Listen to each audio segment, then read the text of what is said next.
গতকাল গৃহায়ন ও গণপূর্ত মন্ত্রণালয়ের নির্দেশনা এবং রাজুকের প্রতিশ্রুতি মোতাবেক সম্প্রসারিত উত্তরা তৃতীয় পর্ব শহর বাস্তবায়ন প্রকল্পে অবকাঠামো ৫ কাঠা ও তদূর্ধ্ব জমির ক্ষতিগ্রস্তদের পুনর্বাসনের দাবিতে উত্তরা তৃতীয় প্রকল্পের ক্ষতিগ্রস্ত কল্যাণ সমিতির সদস্যরা এবং উত্তরাবাসী এক বিশাল মানববন্ধনের আয়োজন করেন।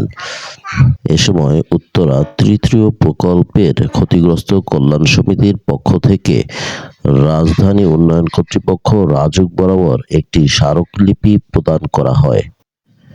উক্ত স্মারকলিপিতে তারা রাজুক চেয়ারম্যানের বরাবর ৬টি ন্যায়সঙ্গত দাবি পেশ করেন। আমাদের ১ নম্বর দাবি হলো, এখানে ফ্যাসিস্ট আওয়ামী সরকারের আমলে যে সকল ব্যক্তিবর্গের নামে অবৈধভাবে প্লট বরাদ্দ দিয়েছিল তা বাতিল করে ক্ষতিগ্রস্ত ব্যক্তিদেরকে তাদের ন্যায্য দাবি মোতাবেক প্লট দেওয়া হোক। ইতিপূর্বে আমাদের সাধারণ সম্পাদক বলেছেন, আজ থেকে প্রায় ২০ বছর আগে ৫ কাঠা জমি, আপনারা রাজুকের একটি প্রসপেক্টাস দেখতে পাচ্ছেন। রাজুক এইটা দিয়ে পত্রিকায় বিজ্ঞপ্তি দিয়েছিলেন যে ৫ কাঠা জমি যাদের থাকবে তাদেরকে একটি ৩ কাঠার প্লট দেওয়া হবে। কিন্তু পরবর্তীতে 111-এর সরকার আসার পর দেখা গেল ১০ কাঠা জমিওয়ালাদেরকে প্লট দেওয়া হয়েছে, ৫ কাঠা জমি যারা ছিল তাদের প্লট বাতিল করে দিচ্ছে। এবং শত শত লোকের নাম পত্রিকায় আসছে, মানে প্লট যে দিবে জাতীয় পত্রিকায় আসছে। তাহলে আপনি ৫০,০০০ টাকা জমা নিলেন এবং যারা জমি দিল তাদের প্লট দিবেন, আপনি বিজ্ঞপ্তি দিলেন পত্রিকায়, দিয়ে ব্যাংকে টাকা জমা নিলেন, নেওয়ার পরে এই প্লট আপনি যাচাই বাছাই করে এগুলো বাতিল করে দিলেন। ইতিপূর্বে অনেকে আইনি পদক্ষেপ নিয়েছেন, কিন্তু ওই যেই কথা যে সেই ফ্যাসিস্ট সরকার আসার পরে দেখা গেল এগুলো হাইকোর্টে গিয়ে আটকাই দিল সব। সাবেক যারা বিচারপতি ছিলেন, বিভিন্ন আওয়ামী সরকারের এজেন্ট হিসাবে যারা বিচারালয়ে কাজ করেছেন, তারা এই রিটগুলো বন্ধ করে দিলেন। তারপরে রাজুক এর কাছে পূর্বেও ক্ষতিগ্রস্ত সমিতি বিভিন্ন সময় গিয়েছেন এবং দাবি দেওয়া করেছেন, তারা গণশুনানিতে অংশগ্রহণ করেছেন। বহুবার রাজুকের পূর্তমন্ত্রী সাবেক আওয়ামী সরকারের মন্ত্রীর সাথেও তারা সাক্ষাৎ করেছেন। তারা বলছে, আমরা দেখছি, কমিটি করে দিচ্ছি, এগুলা করে দিব, এই করব সেই করব করে আপনার পরে আবার সিদ্ধান্ত আসলো ১০ কাঠা জমি যাদের আছে তাদের যৌথভাবে, মানে ৫ কাঠা মিলে যদি ১০ কাঠা করে দেন আমরা প্লট দিব। সেইটাও পরবর্তীতে আবার দেওয়া হয়নি। আজকে আপনি চিন্তা করেন, প্রায় ২০ বছর চলছে এভাবে। ইতিপূর্বে ওইখানে ১৩ ধারা একটা ধারা আছে, সেই ধারার বলে সরকার বিশেষ যে কোনো ব্যক্তিকে প্লট দিতে পারে। কাকে দিবে? ধরেন মুক্তিযোদ্ধা, সঠিক যারা মুক্তিযোদ্ধা খেতাবপ্রাপ্ত, শ্রেষ্ঠ খেলোয়াড় অথবা শ্রেষ্ঠ আপনার সাংস্কৃতিক ব্যক্তিত্ব, সাংবাদিক, বুদ্ধিজীবী, এটা দিতে পারে। আপনারা যাচাই করে দেখেন ওই প্রকল্পে এবং পূর্বাঞ্চলে হাজার হাজার প্লট দেওয়া হয়েছে। দেখা গেল আওয়ামী লীগের বিভিন্ন অফিসের স্টাফ, মুক্তিযোদ্ধার পিয়ন বা আত্মীয় স্বজন, মুক্তিযোদ্ধারা কিছু প্লট দিয়েছে, কিন্তু ব্যাপক প্লট দুর্নীতির মাধ্যমে দিয়েছে, শত শত প্লট। অথচ প্রায় ৭০০-র অধিক ক্ষতিগ্রস্ত ব্যক্তিকে এখনও প্লট পান নাই। তারা অনেকে মারা গেছেন, আজকে তাদের ছেলে, অনেকের নাতি, অনেকের আপনার এরা আসছেন। কারণ আপনার এটা তো ২০-২৫ বছর হচ্ছে এই দাবি আন্দোলন হচ্ছে। তাহলে হ্যাঁ, এখন এমনও হয়েছে অনেকের ৮০% জমি আছে, ৬০% জমি আছে, ৪০% জমি আছে, তারাও প্লট পায়নি।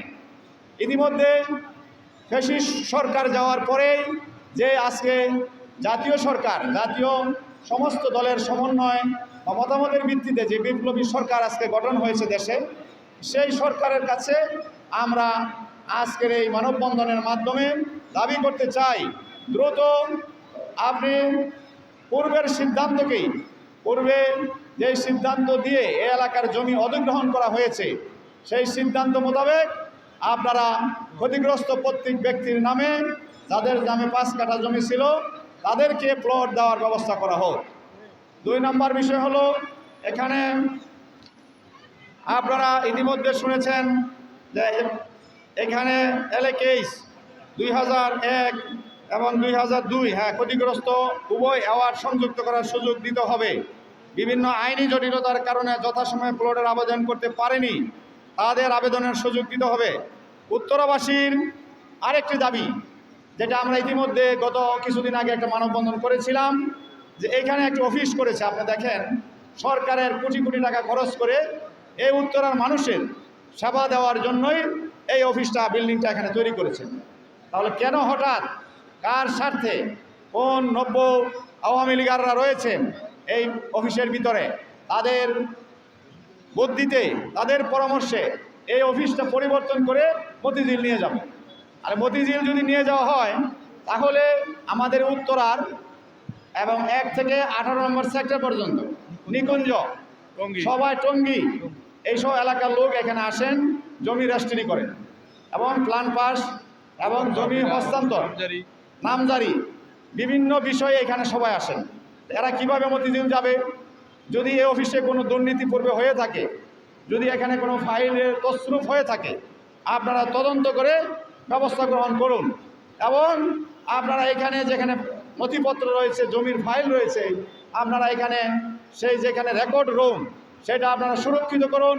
ফিঙ্গারপ্রিন্টের মাধ্যমে আপনারা যাতে লোক ঢুকে, যার প্লট সে দেখতে যাবে, যে বিক্রি করতে আসবে সে যাবে, আপনারা সেই ব্যবস্থা করুন। এটা অতি সহজেই করা যায়। আপনার মতিঝিল নিয়ে গেলেও তো একই কাজ হবে, ওইখানেও তো আপনি ওই ফিঙ্গারপ্রিন্ট দিয়ে অথবা নাম রেজিস্ট্রি করে রেকর্ড রুমে ঢোকার ব্যবস্থা করবেন। তো একই ব্যবস্থা আপনি এই অফিসে করেন। এখানে কেন এই একটা অফিস যখন আপনি নিয়ে যাবেন, আপনি চিন্তা করেন প্রায় 20 থেকে 30 হাজার প্লট এই 1 থেকে 18 নম্বর সেক্টর বন্ধ রয়েছে। 20-30 হাজার প্লটের কত লক্ষ লোক এখানে বসবাস করবে বা ফ্ল্যাট কিনছেন, বাড়ি করছেন, তারা সকলেই মতিঝিল যেতে হবে। এবং সেখানে কি হবে, একটা বিশাল যানজটের তৈরি হবে এবং সেখানে একটা বিশৃঙ্খল পরিবেশ তৈরি হবে মতিঝিলে। এবং এখানে গাড়ি পার্কিংয়ের সুন্দর ব্যবস্থা রয়েছে, অফিসের সামনে বিস্তর জায়গা রয়েছে। এবং আগামী দিনে এইখান থেকে যাতায়াতের যে অসুবিধা, বয়স্ক লোক যারা অনেকে দেশের বাইরে থেকে আসেন, একটা ফ্ল্যাট ক্রয় করেন বা একটা ফ্ল্যাট বিক্রি করেন, তাদেরও সেই মতিঝিলে কষ্ট করে যেতে হবে। এখান থেকে মেট্রো রেলে যেতে আধা ঘন্টা, আসতে আধা ঘন্টা। এই যে মানুষের চরম দুর্ভোগ, এই দুর্ভোগের কথা চিন্তা করে রাজুকের বর্তমান যে উপদেষ্টা রয়েছেন, পূর্ত উপদেষ্টা সম্মানিত আদিলুর রহমান সাহেব, আপনি সাংবাদিক ছিলেন, কারা নির্যাতিত ছিলেন, আপনি জানেন। এই দুঃশাসনী আওয়ামী সরকারের সময় আপনি জেলেবন্দি ছিলেন। আপনার কাছে সবিনয় অনুরোধ করব, বিনীতভাবে এলাকাবাসীর এই ন্যায্য দাবি, 2টি দাবি, এখানে ক্ষতিগ্রস্ত ব্যক্তিদের জমি যারা নিয়েছেন, এটা তো তাদের অধিকার, তাদের অধিকার। কারণ অন্য লোক যদি এখানে প্লট পেয়ে বাড়ি করে, ক্ষতিগ্রস্ত ব্যক্তিরা তো টাকা দিবে, ক্ষতিগ্রস্ত ব্যক্তিরাও তো রাজুকের নিয়মে টাকা পরিশোধ করে প্লট পাবেন, তাদের এটা অধিকার, তাদের দাবি। এই অন্যায় দাবিটা তারা করেনি, ন্যায্য দাবি। আপনার এই ন্যায্য দাবিটা মাননীয় উপদেষ্টা এবং মাননীয় সচিব মহোদয় এবং মাননীয় রাজুকের চেয়ারম্যান সাহেব যিনি রয়েছেন, আপনার সেনাবাহিনীতে দায়িত্বে ছিলেন, আপনি জনগণের কষ্টের কথা চিন্তা করে, জনগণের মনের আবেগের সাথে আপনি চিন্তা ভাবনা করে দ্রুত এই প্লট দেওয়ার ব্যবস্থা করুন। এবং এই অফিস স্থানান্তরের যে সিদ্ধান্ত, এটা আপনার বাতিল করে উত্তরাতেই অফিস রাখার ব্যবস্থা, আপনি আরেকটি চিঠির মাধ্যমে উত্তরা জোনাল অফিস রাখার ব্যবস্থা করুন।